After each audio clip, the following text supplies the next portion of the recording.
अस्सलाम वालेकुम, मैं हूँ अमरीन बलोच और मैं ये कहूँगी गांव में पता है कितनी मुश्किलात का सामना होता है। अच्छे हॉस्पिटल ही नहीं है।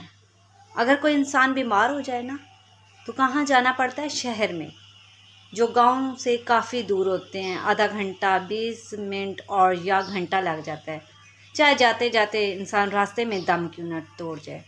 हाँ ये तो है, लंबी ज़िंदगी हो तो डर नहीं है, लेकिन तकलीफ़ जो, और ना अच्छे स्कूल, बच्चे अच्छे से तालीम हासिल कर सकें।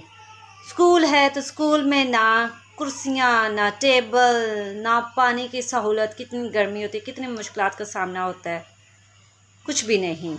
और ना हॉस्पिटल और ना अच्छी सड़कें, ना कुछ।